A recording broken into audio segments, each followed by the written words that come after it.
Bulldozer action को लेकर बंगाल की सियासत गर्म। ममता बनर्जी का बीजेपी पर कड़ा प्रहार।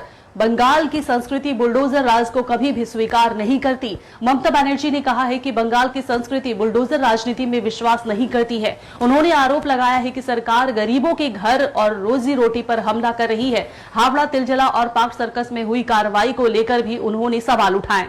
पश्चिम बंगाल में बुलडोजर कार्रवाई को लेकर अब राजनीतिक माहौल पूरी तरह गर्मा गया है। पूर्व मुख्यमंत्री और तृणमूल कांग्रेस प्रमुख ममता बनर्जी ने बीजेपी सरकार पर तीखा हमला बोला है। ममता बनर्जी ने साफ शब्दों में कहा कि बंगाल की संस्कृति बुलडोजर राजनीति को कभी स्वीकार नहीं करती।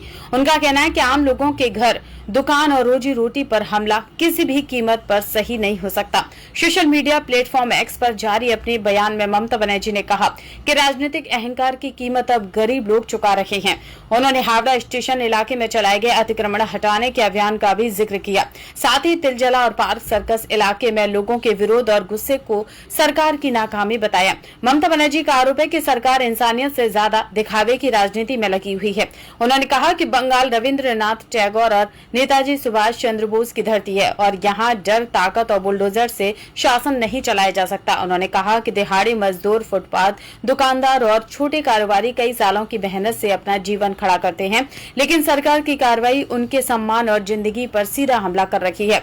ममता बनर्जी ने सरकार पर लोगों की बातें न सुनने का भी आरोप लगाया। उन्होंने कहा कि जो सरकार पहले घर तोड़ती है और बाद में लोगों की बात सुनती है, वो बंगाल की भावना, यहाँ की संस्कृति को भूल चुकी है। ममता बनर्जी ने यह भी कहा कि किसी राज्य की असली तरक्की इस बात से तय होती है कि वहाँ सबसे कमजोर लोगों के साथ कैसा व्यवहार किया जाता है। सिर्फ तेजी से बुलडोजर चलाने से विकास साबित नहीं होता। दरअसल हाल ही में तिलजला इलाके में अवैध निर्माण और अवैध फैक्ट्री में आग लगने की घटना के बाद प्रशासन ने कई इलाकों में कार्रवाई शुरू की थी। इसके बाद पार्क स्ट्रीट इलाके में विरोध प्रदर्शन और झड़पों की तस्वीरें भी सामने आई थी। अब ममता बनर्जी के इस बयान के बाद बंगाल की राजनीति में एक बार फिर आरोप प्रत्यारोप का दौर तेज हो गया है। जहां टीएमसी सरकार पर गरीबों को निशाना बनाने का आरोप लगा रही है, तो वहीं बीजेपी अवैध कब्जों और गैर कानूनी निर्माण के खिलाफ कार्रवाई को जरूरी बता रही है। फिलहाल बुलडोजर कार्रवाई को लेकर बंगाल में सियासी घमासान और तेज होता दिखाई दे रहा है।